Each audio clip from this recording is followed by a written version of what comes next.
Duty ethics क्या कहते हैं कि आपको नैतिक होना चाहिए। इसलिए सिर्फ इसलिए नहीं कि यह आपके चरित्र की विशेषता हो, इसलिए कि नैतिक होना आपकी जिम्मेदारी है, आपकी ड्यूटी है। और इसी चीज को बाद में एक्सप्लेन करते हुए गांधी ने कहा कि हम में से सभी लोग अपने अपने अधिकारों के बारे में, अपने अपने राइट्स के बारे में सारे अवेयर रहते हैं, लेकिन एक्चुअल में एक व्यक्ति के राइट दूसरे व्यक्ति के ड्यूटी से ही जन्म लेते हैं। ड्यूटी पहले आती है, गांधी का यही मानना था। गांधी भी डियोंटोलॉजिकल एथिक्स के फॉलोअर थे। एक व्यक्ति के राइट्स दूसरी व्यक्ति के ड्यूटी से ही जन्म लेंगे। अगर दूसरा व्यक्ति अपनी ड्यूटी फॉलो नहीं करेगा तो आपके राइट्स भी जन्म नहीं ले पाएंगे और आप अपने राइट्स, अपने अधिकारों को, हाँ ठीक है, उन्हें उन्हें एक्सेस ही नहीं कर पाएंगे, उन्हें एंजॉय नहीं कर पाएंगे। कैसे? मैंने कल आपको एग्जांपल दिया। अगर आप कहते हो कि आपको रात में सोने का अधिकार है, तो आपके पड़ोसियों की जिम्मेदारी बनती है कि वो रात में हाई पिच पे रेडियो ना चलाए, वो रात में आपके बगल में पार्टी ना करने लगे।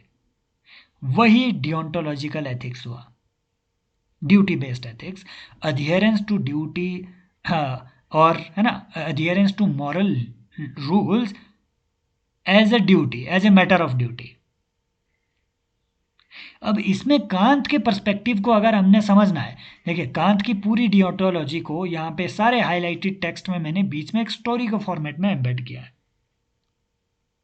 अगर कांत के पर्सपेक्टिव को इसमें समझना है तो मैंने यहाँ पे आपके लिए एक स्टोरी डाल के रखी है कि you should imagine a man standing alone at the cross road late at night. There is no witness, no surveillance camera, no fear of punishment. He can choose either path and no one will ever know what he decides. For example, वो है ना, वो रास्ता ले सकता, night की ही क्या बात करें, है ना। इमेजिन अ पर्सन जो कि अपने रूम के अंदर बैठा हो, कोई सिक्योरिटी कैमरा नहीं, कोई सर्वेलांस नहीं, कोई उसे देख नहीं रहा, कोई फियर ऑफ पनिशमेंट नहीं है। बंद कमरे के अंदर बैठ करके आप क्या करते हो? राइट, आप किसी की बॉडीली इंटेग्रिटी को हार्म कर रहे हो, या फिर बंद कमरे के अंदर बैठ करके आप किसी आप कहें कि हाँ इंटरनेट का दुरुपयोग करके आप कुछ एक्सप्लिसिट कंटेंट देख रहे हो।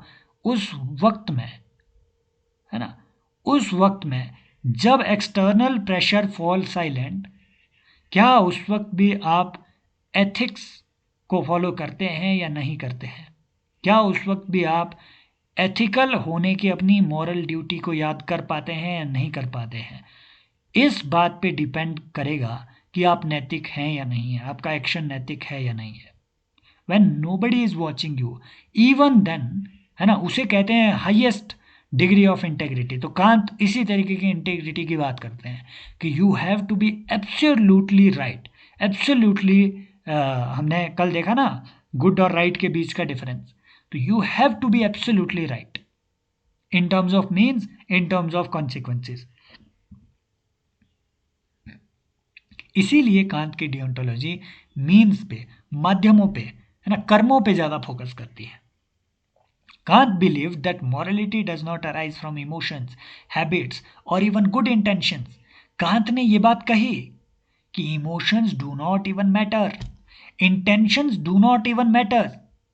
What matters is the sense of duty. जिसने आपको, है ना, जिसने आपको नैतिक बनाया। इंटेंशंस ने या हैबिट्स ने आपको नैतिक नहीं बनाया, ड्यूटी ने, है ना, सेंस ऑफ ड्यूटी ने आपको नैतिक बनाया। तो ये बिल्कुल उल्टी बात करते हैं जो एरिस्टोटल ने कहा, ठीक उल्टी बात कांत करते हैं कि हैबिट वैबिट बनाना जरूरी नहीं है, बस व्यक्ति को रियलाइज करवाओ कि ऐसा काम करना आपकी ड्यूटी है, इस तरीके से बिहेव करना आपकी ड्यूटी है। वो सेंस ऑफ ड्यूटी जब आप क्रिएट करेंगे वो ऑटोमेटिकली एथिकल हो जाएगा। उसके लिए हैबिट्स बनाने की ज़रूरत नहीं है। हैबिट्स फेल हो सकती है। उसका मानना ही यही था। इंटेंशंस चेंज हो सकते हैं, हैबिट्स चेंज की जा सकती है, इमोशंस बदले जा सकते हैं, चेंज्ड सर्कमस्टांसिस में ये सब चेंज होंगे। लेकिन कांत का क्या मानना था? You have to be absolute, you have to be absolutely right in every situation. तो वो एब्सोल्यूटनेस आप इन चीजों के थ्रू अटेन नहीं कर सकते, इमोशन से, हैबिट से, इंटेंशन से। वो एब्सोल्यूट राइटियसनेस आप कैसे अटेन करेंगे? जब आप सेंस ऑफ ड्यूटी इंडिविजुअल में क्रिएट करेंगे, कल्टीवेट करेंगे। तो अगर आपसे वो पूछे कि वर्च्यू एथिक्स में, एंशियंट ग्रीक एथिकल फिलॉसफी में और कांटियन एथिक्स में क्या डिफरेंस है, तो फर्स्ट लाइन ऑफ डिफरेंस था कि भैया ये वर्च्यूज की बात करते हैं, ये ड्यूटीज की बात करती है ना। ये बात करते हैं कि building ethics through habits, emotions and intentions. ये बात क्या करता है कि emotions, habits and intentions do not matter as long as a sense of duty is created. तो वो सेंस ऑफ ड्यूटी क्रिएट करने की जरूरत है हर व्यक्ति में। जब भी आपको फंडामेंटल ड्यूटीज की रेलेवेंस बतानी हो, कांत को जरूर वहां पे आप लाइए। कांत का मॉरल यूनिवर्स अब एक्सप्लोर करते हैं कि कांत ने ऐसा क्यों कहा कि आपको हमेशा एब्सोल्युटली राइट रहना चाहिए। कांत का मॉरल यूनिवर्स कैटेगोरिकल इंपेरेटिव की बात करता है। कैटेगोरिकल इंपेरेटिव, ये जानना बहुत जरूरी है कि व्हाट इज कैटेगोरिकल इंपेरेटिव। पहले कुछ पॉइंट्स में समझें, इसके बाद इस स्टोरी के थ्रू हम समझेंगे कैटेगोरिकल, कांत के categorical imperative, categorical moral reasoning की कुछ विशेष बातें हैं। पहली बात कि your decision has to be always true, always right, always moral, and it is independent of the situations, it is independent of the circumstances. In every circumstance, her circumstance में आपका डिसीजन मॉरल होना ही चाहिए। आप ये नहीं कह सकते कि भारत में सर्कमस्टांसेस अलग थी इसीलिए यहां सती प्रथा चली और यूएसए में अलग थी वहां नहीं चली। आप अलग सिचुएशंस का हवाला देकर के एथिक्स के डबल स्टैंडर्ड सेट नहीं कर सकते हैं।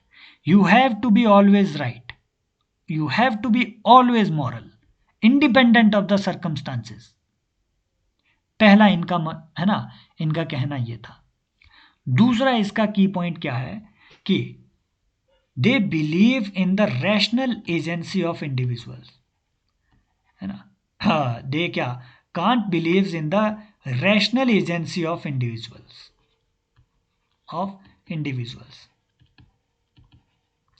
इसीलिए वो ड्यूटीज की बात करता है।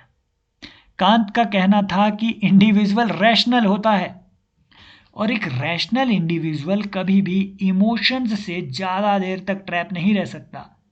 वो कभी हैबिट से, हैबिट्स तो गलत भी बिल्ड करवाई जा सकती है, तो एक रैशनल आदमी को आप हैबिट्स, आदतों का गुलाम नहीं बना सकते हैं। रैशनल व्यक्ति को आप इमोशंस का गुलाम बना करके नहीं रख सकते हैं और ये एक्सपेक्ट नहीं कर सकते हैं कि एक लंबे टाइम तक सिर्फ इमोशंस और हैबिट्स के थ्रू ही वो एथिकल कंडक्ट को फॉलो करेगा। इसीलिए उसने कहा कि rational individual would be aware about his duties, his embedded self in the society. इसीलिए उसने ड्यूटी एथिक्स की बात वहां पे कही। And morality has to be absolute, absolute morality, relativism accepted नहीं है कैटेगोरिकल इंपेरेटिव में। तो वही बात मैंने यहां कहानी के, है ना, माध्यम से, है ना, इस पूरी डिटेल में इस टेक्स्ट में बताई हुई है कि कांत के मॉरल यूनिवर्स में human being is not merely A Sikar of happiness but a rational moral agent. He is capable of recognizing the universal moral laws. And these laws are not imposed from outside by the society or religion or authority, but they arise from reason itself. They arise from rationality, these moral laws. So at the center of his philosophy stands the idea of categorical imperative. The command which admits no exceptions. Categorical imperative has to be absolute. So, for example, consider a public official who is tempted to bend the rules to help a friend. भैया एक friend है, मान लीजिए उसको ठेकेदारी करनी है, तो उसके लिए उसने रूल्स को थोड़ा रिलैक्स कर दिया पब्लिक ऑफिशियल ने. आउटकम हो सकता है कंपैशनेट सी हो. क्यों? क्योंकि उसका फ्रेंड है, नंबर 1. नंबर 2, फ्रेंड भी गरीब है. नंबर 3, उसके परिवार में एक इंटेलिजेंट लड़की है जिसकी जिसकी पढ़ाई का खर्चा वो तभी मैनेज कर पाएगा अगर उसको टेंडर मिलते रहे. कंपैशनेट लगता है, बेनिफिशियल लगता है, सोसाइटी के लिए भी पॉजिटिव एक्सटर्नैलिटीज़ इस डिसीजन की है, क्योंकि उसकी बेटी जो कि एक डॉक्टर बनना चाहती है, पॉसिबिलिटी है कि एक बहुत बड़ी सर्जन बने और समाज की सेवा भी करे. तो ऐसे में अगर उसके लिए उसने थोड़े रूल्स रिलैक्स कर भी दिए, लगता है कि हाँ कंपैशनेट है, बेनिफिशियल है. बावजूद इसके कांत क्या सवाल पूछेगा? कांत सवाल पूछेगा कि भैया व्हाट इफ वो इस, है ना, वो principle of rationality and absoluteness को यहां पे लगाएगा, वो principle of universality of truth को यहां पे लगाएगा. कांत पूछेगा कि what if everyone in the authority acted in the same on the basis of same principle. The very idea of fairness would collapse and it will not be in interest of anyone. क्यों? Anarchy create हो जाएगी. तो वो universality के principal पे examine कैसे करता है कांत कि ठीक है तुम करप्शन कर रहे हो, ठीक है ठीक है ठीक है, तुमने बोला कि ठीक है, अच्छा है, करप्शन कर रहे हो, करो. लेकिन मैं तो एग्जामिन इस बात पे करूंगा कि अगर हर व्यक्ति करप्शन करना शुरू कर जाए, वो काम जो तुम कर रहे हो, अगर हर व्यक्ति वो काम करना शुरू कर जाए, तो भी क्या वो सोसाइटी तुम्हारे हित में होगी? जो तुम करप्शन कर रहे हो तुम्हारे ही हित में वो होगा क्या? नहीं होगा. तो जो चीज़ तुम्हारे हित में नहीं है वो किसी के भी हित में नहीं है. Principle of universality. Thus, even a good outcome cannot justify morally wrong act. इसीलिए उसने कहा कि ये जो यूटिलिटेरियन स्कॉलर्स हैं जिन्हें हमने देखा ऊपर, है ना, हमने जेरेमी बेंथम को देखा, जेएस मिल को देखा, और आगे भी हम देखेंगे, ये जो यूटिलिटेरियन स्कॉलर्स हैं जो कहते हैं कि outcomes would justify the means adopted to attain those outcomes, तो वो गलत कहते हैं. आपको मीन्स को भी जस्टिफाई करना पड़ेगा, मीन्स भी आपके प्योर होने चाहिए. Purity of means over the end. Principle of universality. Kant also insisted that human beings must never be treated merely as means to an end, but as ends themselves. क्यों? क्योंकि वो rational moral agent है. वो rational moral agent है, वो खुद में and है, वो खुद में ड्यूटी बाउंड है, तब जाके सोसाइटी में ऑर्डर क्रिएटेड है. इमोशंस से सोसाइटी नहीं चल रही है अकॉर्डिंग टू हिम, और इमोशंस जरूरी है भी नहीं, हैबिट जरूरी है भी नहीं, इंटेंशन जरूरी है भी नहीं. क्यों? क्योंकि ये चीज़ें शैलो है. रैशनल व्यक्ति इमोशंस, हैबिट्स और इंटेंशन से ज़्यादा देर तक बाउंड नहीं रह पाएगा. क्यों? क्योंकि ये बदलते हैं, ट्रांजिशनरी है. इंटेंशन बदलेंगे, इमोशन बदलेंगे, आदतें बदलेंगे, जो नहीं बदलेगा वो होगा सेंस ऑफ ड्यूटी. वहीं से आप यूनिवर्सलिटी अटेन कर पाएंगे. उदाहरण स्वरूप फिर से Lal Bahadur Shastri ji, well known personality, then railway minister, resigned after a train accident. He took the responsibility, है ना, कि भैया ये मेरी ड्यूटी है, मैं फेल हुआ हूँ अपनी ड्यूटी में. तो ये ड्यूटी एथिक्स की ही बात करते हैं. मैं अपनी ड्यूटी में फेल हुआ हूँ एज ए मिनिस्टर. कांत के एथिकल वर्ल्ड में morality is not flexible, sympathetic और situational. It is severe, consistent, impartial. It does not promise happiness, but it demands integrity. What is integrity? Integrity means अखंडता, अक्षुण्णता. अक्षुण्णता का मतलब क्या होता है? कि आप टूट नहीं रहे हैं. आपके वर्ड्स, आपके इंटेंशंस, आपके एक्शंस एक लाइन पे हैं. आप प्रेशर में आके, दबाव में आके अपने नियमों को, अपनी नैतिकता को बदल नहीं रहे हैं. That is integrity. And there is no integrity without test. जब तक आपकी परीक्षा नहीं ली गई तब तक आप क्लेम नहीं कर सकते कि मैं पर्सन ऑफ इंटेग्रिटी हूं। Integrity is when you are a spy. Pakistan में आईएसआई ने आपको कैप्चर कर लिया, भारी प्रताड़ना हो रही है, स्पाइज आपकी फैमिली को इंडिया में पकड़ लिया गया है, आईएसआई के कब्जे में है, आपकी फैमिली भी, उसमें 9 साल की एक छोटी बेटी भी है। आपके पास एक बहुत बड़ा सीक्रेट है इंडिया के न्यूक्लियर प्रोग्राम का। पाकिस्तान की आईएसआई चाहती है कि आप बस एक बार उन्हें वो सीक्रेट बता दो, वो आपको माला माल भी करेगी, आपकी फैमिली को छोड़ेगी भी, बंदोबस्त भी कर देगी कि किसी एक अरेबियन कंट्री में आपको एक लग्जरियस लाइफ मिले। ऐसी सिचुएशन में भी, ऐसे टेस्ट में भी, जब आप फेल नहीं हो रहे हो अपनी ड्यूटी में, अपने एथिक्स में और अपने प्रिंसिपल्स में, उसे हम इंटेग्रिटी कहेंगे। जब आपको कोई देख नहीं रहा है तब भी जब आप नैतिक हो, उसे हम इंटेग्रिटी कहेंगे। सो इंटेग्रिटी या Kantian categorical imperative does not ask what is convenient, it asks what is right. वही चीज जो हम कल स्टडी किए कि राइट होने में और गुड होने में क्या डिफरेंस है। So can't does not talk about good, being good, he talks about being right. Kantian categorical imperative justifies what is right rather than justifying what is good. समझ रहे हो?